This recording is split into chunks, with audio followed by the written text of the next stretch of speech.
right now. Pull out your phone, open Google Maps, zoom into the South Atlantic Ocean. That massive blue nothing between Africa and South America. Keep zooming. Keep going. There's nothing there, right? Just water. Pause. Look closer. There, in the middle of all that emptiness, is a dot. A tiny, almost invisible dot. And on that dot, 249 people are living their lives right now. Waking up, making coffee, sending their kids to school, doing everything you did this morning. Except they cannot leave. Not today. Not next week. Not until a ship arrives. And that ship comes, maybe 10 times. A year. No airport. No bridge. No highway. No Uber. No Amazon Prime. No next day anything. Just ocean in every direction for over 1,500 miles. Now here's the question that's going to stay with you for the rest of this video. Would you choose that life? Because they did. Every single one of them. This is the story of Tristan da Cunha, the most remote inhabited island on planet Earth. And once you understand how these people actually live, you might start questioning everything about the life you're living. Let's put this distance into perspective, because miles on a map don't really tell the story. You know how long it takes to drive from New York City to Los Angeles? About 40 hours non-stop. That's roughly 2,800 miles. The nearest inhabited neighbor to Tristan da Cunha is St. Helena Island, and that is 1,500 miles away. That's more than half the width of the United States. Across open, freezing, storm-racked ocean, with no land in between. The nearest continent, South Africa, is 1,600 miles away. South America is nearly 2,300. To get to Tristan da Cunha from Cape Town, South Africa, you board a ship. You sail for 6 to 7 days, through seas so rough, through swells so tall, that even when you arrive, there are days the ship can't dock. Days where you sit offshore in a heaving vessel, looking at the island you've been traveling toward for a week, and you simply cannot land. The ocean decides, not you.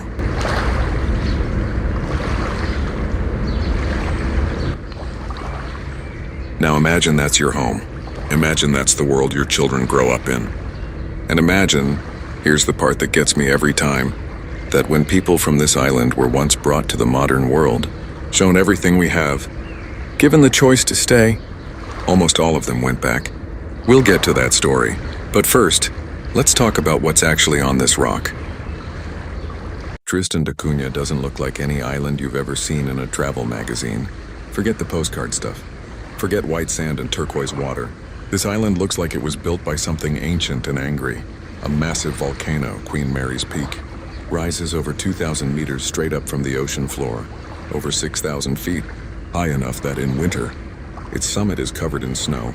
The island is almost perfectly circular, about 37 square miles, roughly the size of a mid-sized American city, but nearly all of it is steep volcanic rock, wind-battered grassland, and cliffs that drop straight into a freezing sea. There is one flat area, one small shelf of land on the northwest coast, and that is where everyone lives. The whole community, 249 people, one neighborhood, one road. The official name of their town is Edinburgh of the Seven Seas. The locals just call it the settlement, and the settlement is, against all logic, beautiful. Colorful houses tucked against the base of a mountain, a little church with a humpback whale weather vane. A harbor where fishing boats are lowered into the water by crane every single morning. Potato patches carved into the hillside, and all around it, that vast, indifferent, endlessly moving ocean. It looks like the kind of place a movie director would invent, because no one would believe it was real. But it is real, and the people in it are as real as anyone you've ever met. Here's a question worth sitting with. How does a community end up on the most remote island on Earth? It didn't happen by accident. It started in 1816, when a small group of British soldiers were sent to Tristan da Cunha to make sure the island couldn't be used as a base to rescue a very famous prisoner being held nearby. That prisoner? Napoleon Bonaparte. Yes, the Napoleon. The most famous exile in history was being held on St. Helena, 500 miles away, and the British were so worried someone would use Tristan as a staging ground. To rescue him, that they posted soldiers there. Napoleon eventually died in exile. The soldiers' mission ended. Most of them left, but 3 of them looked around at this wild, windswept, totally isolated volcanic rock and thought, I'm staying. 3 men, in the middle of the South Atlantic, choosing this. And on November 7th, 1817, they signed a document, a founding agreement. 3 guys on a rock creating a society from scratch. It said, all resources will be shared equally. All profit will be divided equally. No one shall consider themselves superior to another. Sound familiar? It should. It's basically the American dream, taken to its most literal, most radical conclusion. No kings, no bosses, no class system. Just people choosing to be equal. In the most isolated place imaginable, over the next century others arrived. Sailors shipwrecked on nearby rocks, rescued and invited to stay. Women brought from St. Helena, who became wives. Mothers, the backbone of the island. An American named Williams who sailed in one day and simply never left. Italian fishermen, Dutch settlers, survivors of storms and shipwrecks, who found something on this island they hadn't been looking for. A home. Today, every person on Tristan da Cunha descends from just 15 outside ancestors. 15 people who arrived between 1816 and 1908. And because of that, the entire island of 249 people shares only 7 last names: Glass, Green, Labarello, Repeto, Rogers, Hagen, Swain. If your name is one of those 7, you belong to Tristan. And Tristan belongs to you. Let me walk you through a day on the most remote island on Earth. It starts before the sun comes up. By 5:30 in the morning, fishermen are already at Calshot Harbor, attaching cables to their boats, getting lowered into the water by crane, because the harbor is too shallow for most vessels to float in permanently. These men will spend the entire day at sea, fishing for crawfish, rock lobster, which is Tristan's main export to the outside world. Think about that. Their entire connection to the global economy, the thing that pays for the supplies they can't grow or build themselves.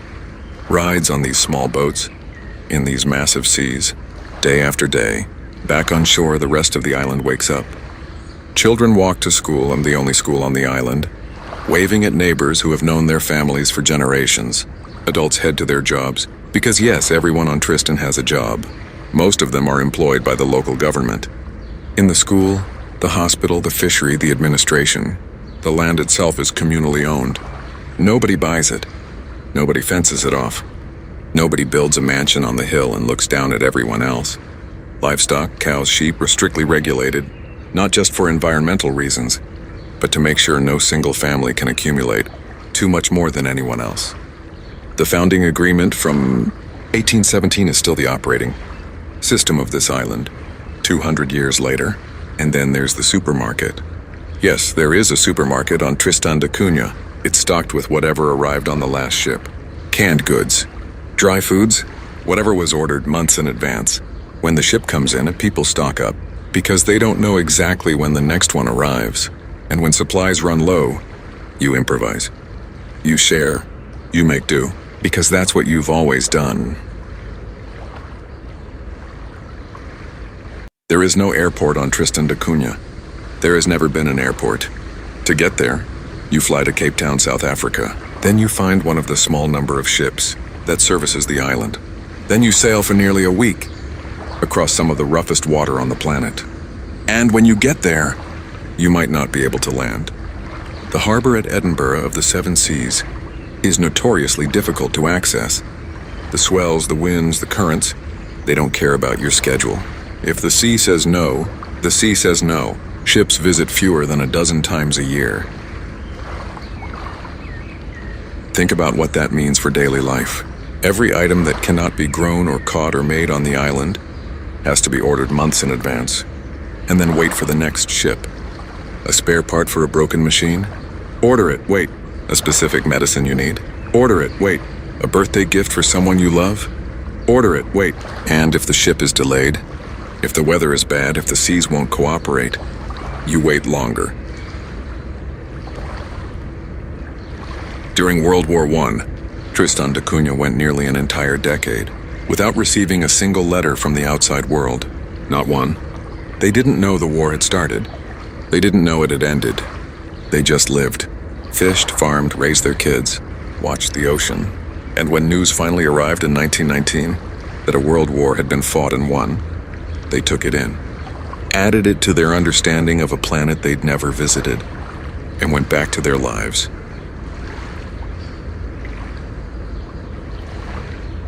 The people of Tristan are not alone out there. They share their island and the ocean around it with some of the most extraordinary wildlife on Earth. The Tristan albatross, one of the largest flying birds in existence, a wingspan of up to 10 feet across. These birds spend most of their lives in the air, not resting, not nesting, just flying, endlessly circling the South Atlantic, covering thousands of miles, on barely a wing beat, and when it's time to breed, they come home to Tristan, the only place they trust.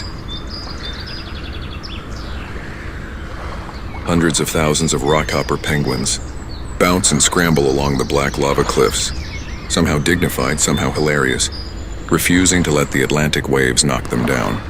Fur seals crowd the warm rocks. Rare birds found nowhere else on Earth nest in the volcanic soil.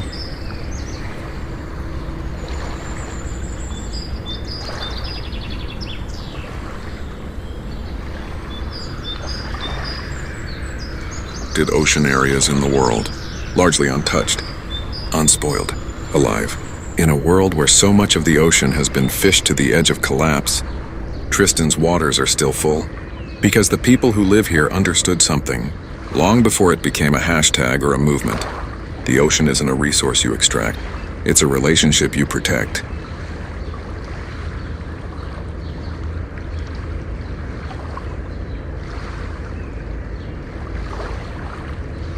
I want to stop here for a second, because this video isn't really about a remote island.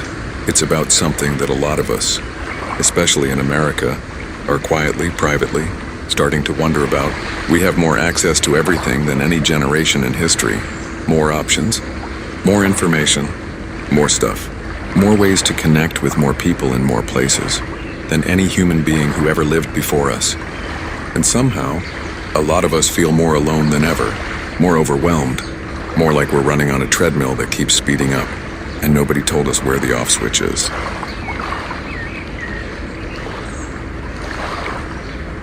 Now look at Tristan da Cunha, 249 people, 1 road, 7 last names, 10 ships a year, and by every measure anyone has ever used to assess them, they are content, not because they don't know what they're missing.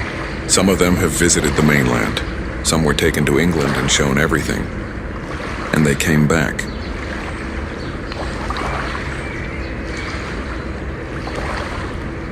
What do they have that we don't? They know their neighbors, not as usernames, not as profile pictures, as people. People they've worked beside, argued with, celebrated with, grieved with. They have purpose that is immediate and visible. When a fisherman goes out on the water, he can see exactly what his effort produces. No quarterly reviews, no KPIs, no performance management, just work and result, and dinner on the table. They have a social contract, written over 200 years ago by 3 soldiers on a rock, that still holds. Equality, shared responsibility, no one above anyone else.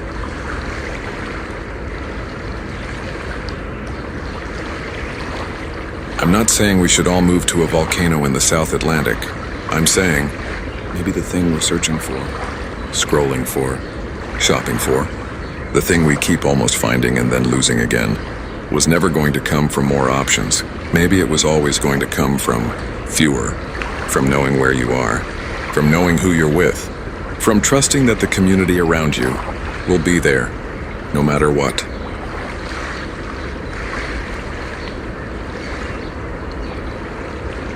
Somewhere right now, before the sun rises over the South Atlantic, a fisherman on Tristan da Cunha is attaching cables to his boat.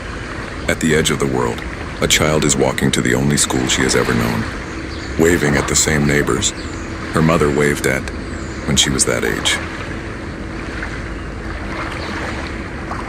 An older man is sitting on his porch, looking out at the same ocean his grandfather looked at, thinking whatever it is, that people think when the world is quiet and there is nowhere else to be. No notification is going to interrupt him. No algorithm is going to tell him what to feel.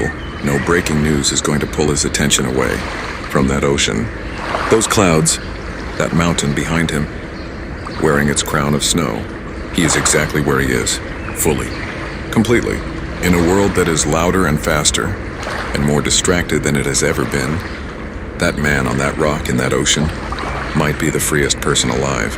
If this story moved something in you, if you found yourself leaning toward the screen, wondering what it would feel like to stand on that harbor and watch the ocean stretch out forever, you're exactly who we make these videos for. We don't chase trending topics. We don't follow the algorithm. We go to the places the world forgets. We sit with the communities the news ignores. We find the stories that matter, and we tell them the way they deserve to be told. Slowly, honestly, beautifully. Every single week in a new place. Every single week, something real. So if you haven't already, hit that subscribe button right now. Not because a pop-up told you to, but because somewhere out there, on another shore, in another corner of this endlessly surprising world, there is a story waiting. A community you've never heard of. A way of life you never imagined. A question you didn't know you needed to ask. And we would very much love to take you there.